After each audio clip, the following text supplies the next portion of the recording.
Contrapunto Primera Emisión. Contrapunto Primera Emisión. Saludamos al economista Jaime Carrera. Él es miembro del Observatorio de Política Fiscal. Aquí nos saludamos afectuosamente. Aquí en la mesa de trabajo de Huancavilca 830M, mi compañero licenciado Lenin Artieda y Clever Chica, como siempre. Saludos, mi estimado Jaime. Buen día, Clever, buen día, Lenin. Gracias por la invitación, buenos días a la audiencia. Bueno, mi querido Jaime, la audiencia de Huancavilca quisiera saber ya de un experto qué va a esperar el ciudadano ecuatoriano con esta denominado documento pro forma presupuestaria, que no es otra cosa que los ingresos y los egresos del Estado para el periodo del año 2018. ¿Tú crees que esta proforma se haya diseñado con la iniciativa de, por un lado, bajar el gasto corriente, por otro lado, pues estimular la economía y buscar desde el Estado, desde el sector público, un mejoramiento a la actividad económica del Ecuador, mi estimado Jaime? Bueno, esa proforma es una proforma mentirosa, poco responsable, que no va en la dirección que requiere el país para estabilizar las cuentas públicas y brindar a los agentes económicos confianza para que inviertan. Mira tú que se insiste en que la proforma, en primer término, parte de una base irreal. Parte mal al decir que en este año el déficit va a ser 4.700 millones de dólares, cuando ese déficit va a superar los 6.000 millones de dólares. Luego, para el próximo año se dice que el déficit va a ser 4.100 millones de dólares, pero si fuese la proforma seria y bien elaborada, debería reflejar un déficit de más de 6.000 millones de dólares. Hay ingresos que están sobreestimados, tanto en el sector petróleo, tanto en los tributos, en transferencias de capital, y por otra parte, el gasto sigue creciendo.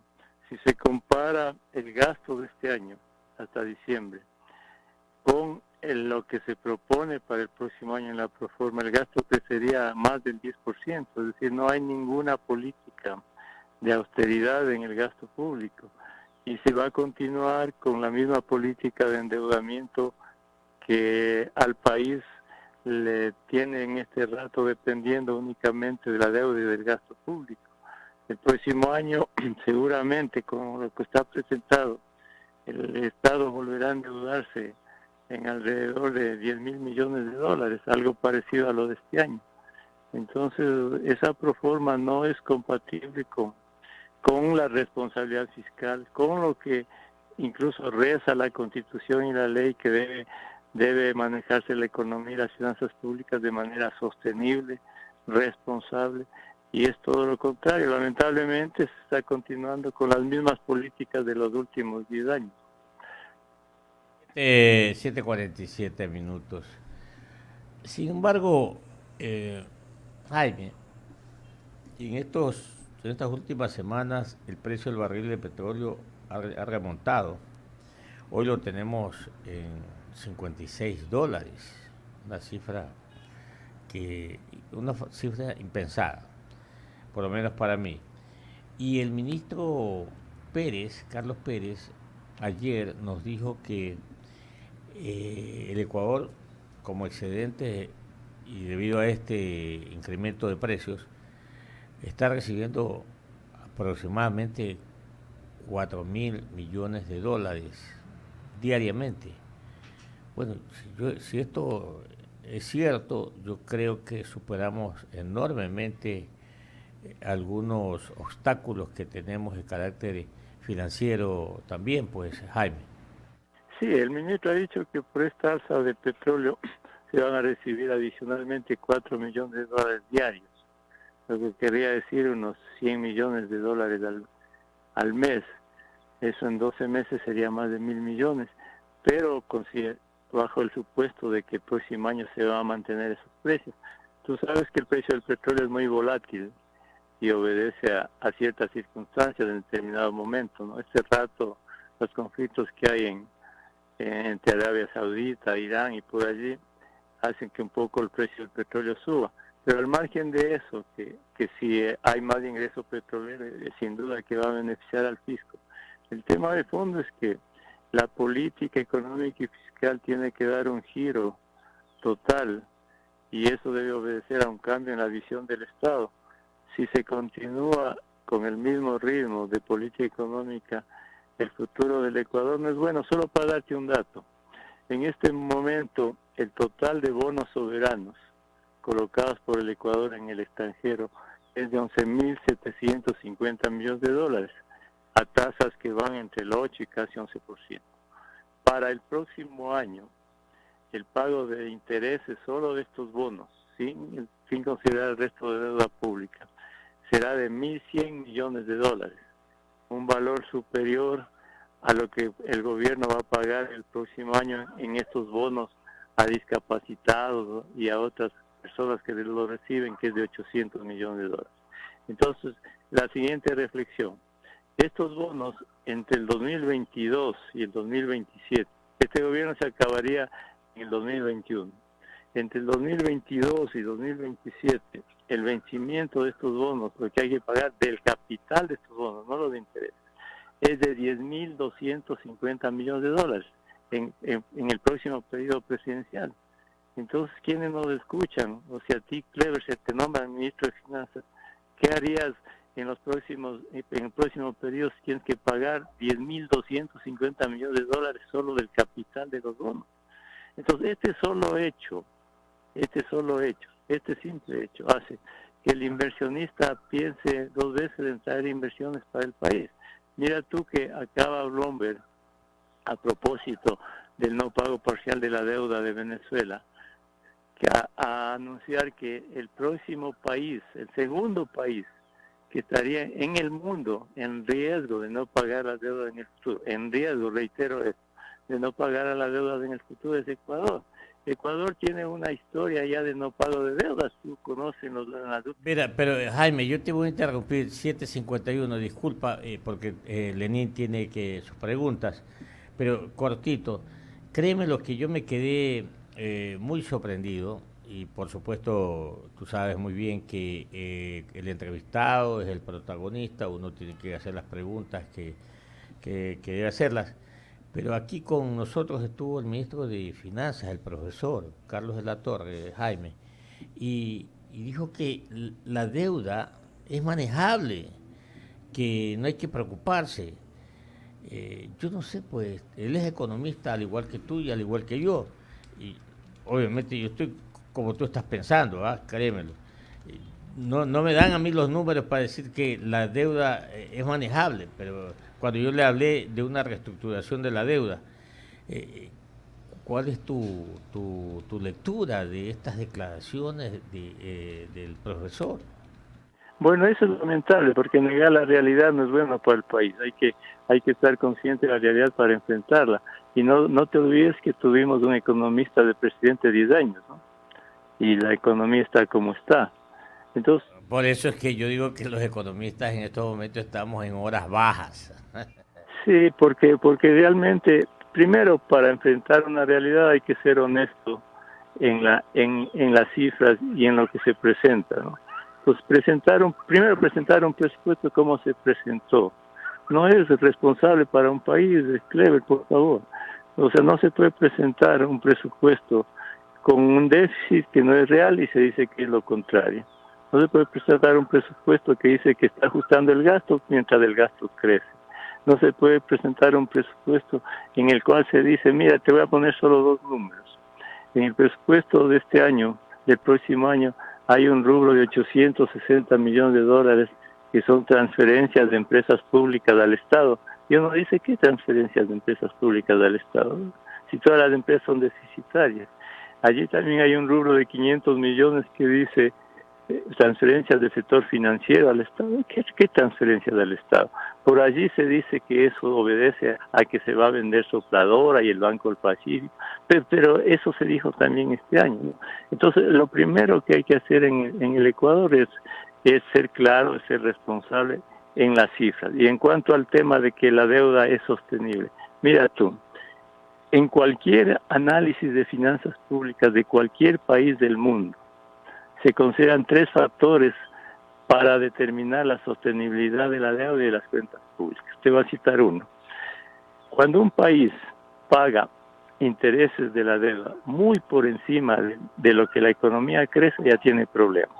Y el Ecuador está pagando intereses, tú sabes, de alrededor del 10% en los bonos y la economía está estancada. Punto 2. Cuando un país tiene déficits globales y primarios superiores al 5 o 6% en una economía estancada, esos países también tienen problemas de pago de deuda. Y tercero, cuando la deuda pública en relación con el PIB supera el 40% del PIB, tiene problemas en sostener la deuda en el futuro. Y el Ecuador, este dato, tiene un endeudamiento en este año del 57% del PIB. Y para el próximo año, como está planteado el presupuesto, la deuda pública será del 63% del PIB. Entonces, estos indicadores son globales, son universales. Y hay algo que, al margen de las cifras que se den clever, hay una realidad, que quienes los escuchan y los agentes, y todo el mundo lo lee, ¿no? Si el Ecuador estuviese bien, no hubiese colocado en este año 5.500 millones de dólares en bonos a tasas altas. 5.500 millones de dólares en bonos. Además, no hubiese colocado un préstamo con Goldman Sachs de 500 millones, con garantía del oro y con garantía de bonos, en una operación rara, que garantizan 500 millones de dólares en préstamos con garantías de 1.000 millones de dólares. Bueno, entonces, mira, para manejar la economía, la verdad, no se necesita ser economista, se necesita ser responsable y tener un alto grado de sentido común. Y buen administrador, 756, usted, Lenín. Bueno, para saludar al economista Carrera y consultarle, Jaime, ¿usted considera que es quizás un síntoma de ese sentido común que se requiere los cambios que se anunciaron ya en el frente económico? Denis, esos cambios son muy parciales. Hay una cosa que también uno se tiene que deducir. A ver, si alguien de nosotros, usted o Clever, alguien fuera presidente, ¿no? Y le va a un ministro en frente económico y le dice, a ver, yo voy a seguir endeudándome, presidente, voy a seguir emitiendo bonos, eso se hizo los años anteriores, esto cuesta tanto. Luego dice, presidente, voy a seguirle para que usted se sostenga en el gasto, sacándole dólares al Banco Central, para que le preste al Estado alguna operación que no es buena. Luego le dice, presidente, en lugar de recortar el gasto, vamos a seguir aumentando el gasto. ¿Usted está de acuerdo en esto, presidente? Entonces, si el presidente está de acuerdo, es porque él permite implementar estas políticas. Entonces, es cierto que este frente económico y estos cambios que han habido son muy parciales y que este frente económico seguía haciendo las cosas mal. Pero la decisión está en el presidente de la República, ¿no? Entonces, el tema de fondo es, al margen de que tiene que cambiarse totalmente ese frente económico, totalmente esa gente que está manejando mal la economía, y eso hay que decirlo. Lo que tiene que cambiar es la visión del Estado sobre la economía. Entonces, eso tiene que tener claro el gobierno, tiene que tener claro el presidente de la República. Si no cambia la visión del Estado en la economía se va a seguir deteriorando paulatinamente. Este gobierno puede pasarse 4 años más haciendo lo mismo que hizo el gobierno anterior. Y el costo de arreglar esto va a ser mucho mayor en el futuro. ¿Cuáles serían las consecuencias en el corto plazo para el ciudadano de a pie, Jaime? Porque de repente cuando hablamos de déficit y de la deuda y de la proforma y del presupuesto, son términos y sobre todo cifras, montos que le resultan muy ajenos al común de la ciudadanía. Para los oyentes de Huancavilca, Jaime, ¿cuáles son los efectos en caso de no haber acciones concretas que denoten un cambio en el manejo económico del país? ¿Cómo los podría afectar? Bueno, hay dos cosas que son evidentes, ¿no? Sin como usted dice, las explicaciones de deuda, todo esto que lamentablemente la gente no entiende y por eso es que los gobiernos hacen lo que quieren y lo hacen mal. Entonces, hay dos cosas esenciales en este momento en el país. Hay que preguntarle a todas las personas, las que pueden conseguir empleo, porque la mayoría está en el desempleo y en el subempleo. ¿Puede vivir alguien con $400 al mes o menos en el país? Esos $400 para mucha gente realmente no le alcanza ni para sobrevivir. Ese es un hecho evidente, real. Y si continúa con esa política, si la economía no crece, esas personas no van a tener posibilidades de vivir mejor. Y el otro hecho real en el campo empresarial. Este momento hay menos dólares en la economía. Y hay un limitado oxígeno que se está dando a la economía con crédito de expertos. Entonces, ¿qué pasa con las empresas? Las empresas tienen costos elevados para poder sobrevivir. Y, por ejemplo, la radio de Clever, la radio que está allí, es una empresa. Y van a ver que los costos de mantener la empresa son altos. Y los precios en este momento del país, por la falta de liquidez y otras cosas, están bajos. Los costos están por encima de los precios. Las empresas ya casi no pueden sostenerse porque no pueden bajar más costos. Entonces, ¿cuál es el efecto inmediato de esto para la empresa? Los dueños de la empresa no pueden dormir porque dicen, ¿y ahora de dónde bajo costos? Entonces, o cierro la empresa o mando al desempleo a mucha gente. Entonces, hay un problema serísimo de productividad y de competitividad, y esto lo está sintiendo el Estado, porque don Lenin y Clever, el Estado no puede imprimir dólares. Los dólares hay que ganarlos en el país trabajando y siendo mejor que el resto del mundo. Entonces el Ecuador tiene que adaptarse a los pocos dólares que tiene, bajar costos, que ya casi es imposible. Este rato tenemos precios a la baja con una economía estancada. Es la peor combinación en una política económica. Vea usted que Japón se pasó décadas tratando de luchar contra la deflación de precios, porque en este momento la gente primero no tiene dinero para comprar y luego dice, si van a bajar los precios, si están bajando los precios, mejor pospongamos decisiones y compro después hasta que bajen más. Hay menos demanda, las empresas venden menos, tienen problemas de costos y la economía en general se colapsa, ¿no? Entonces, esa es la realidad del país. Pero en el gobierno no tienen idea de esto, hay dogmatismo, hay populismo. Y bueno, el país va a seguir así hasta cuando no pueda sostenerse si no hay cambios, ¿no? Bueno, dijiste, Jaime, que hoy por hoy las familias con $400 no tienen capacidad de ahorrar. Justo, que no les alcanza, justo, sí. Pero la pregunta es, ¿y cómo el doctor Iván Espinel, siendo un funcionario público, puede ahorrar $150,000? ¿Cómo explicamos eso? Claro, y que entonces, ¿cómo explicas tú que mucha gente tenga dinero? Y el tema profundo aquí es de la corrupción, ¿no? Entonces, la corrupción ha pasado a ser parte del ADN de la gran mayoría de ecuatorianos, pero hay algo más grave, Cleo. La mayoría, y esto es muy lamentable en el país, muy lamentable, la mayoría de gente que no escucha, parece que el tema de la corrupción no les llega al conjunto de la sociedad, o sea, no dimensiona en su real efecto lo que significa la corrupción para el país. Entonces, mucha gente, primero, no le va ni le viene lo de la corrupción. Unos dicen, bueno, hay corrupción, pero han hecho carreteras. Entonces, en la mentalidad, en la cultura general de la sociedad, parece que la corrupción no tiene el efecto que debería tener. Aquí deberíamos tener gente, todo el mundo en las calles pidiendo que a todos los corruptos los manden a la cárcel. Pero no pasa eso en el país, y ese es otro problema serio, ¿no? La corrupción ha mermado no solo los recursos del Estado, sino ha mermado el futuro de los ecuatorianos. Solo para ponerte un ejemplo, ¿no? Si no se hubiese dilapidado fondos que tienen corrupción en la refinería del Pacífico, en estas obras que se hablan, en construcciones de aeropuertos inadecuados, en obras de 400 millones que no han conocido las máximas autoridades, digamos que eso fuera 10.000 millones de dólares, en todas esas obras que no debieron construirse. Y 10.000 millones de dólares el total de bonos del Estado colocados en el exterior a tasas elevadas, ¿no? Entonces mira tú el peso de lo que eso significa en el bienestar de la gente y en el futuro de la economía del Ecuador.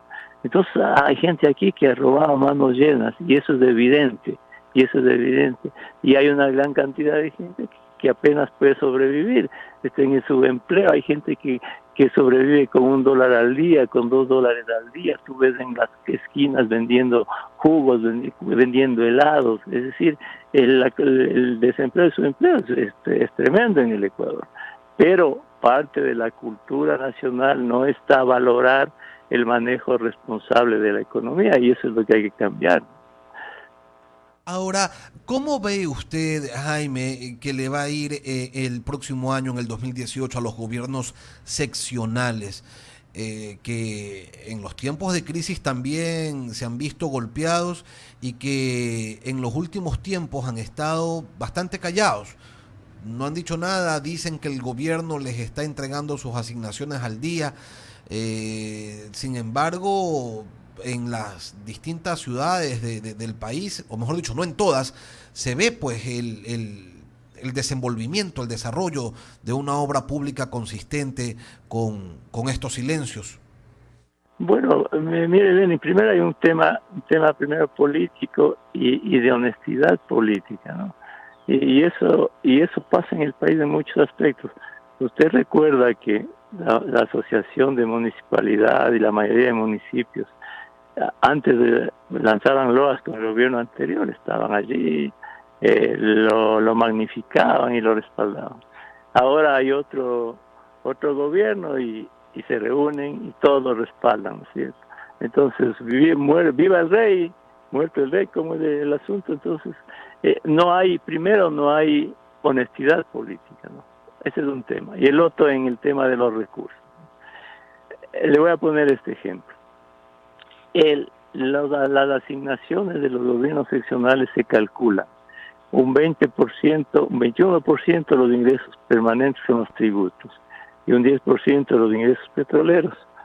Si los ingresos del tributos y los ingresos de petróleo están sobreestimados y calculan las asignaciones a los gobiernos seccionales sobre ingresos sobreestimados, las asignaciones para el próximo año están sobreestimadas.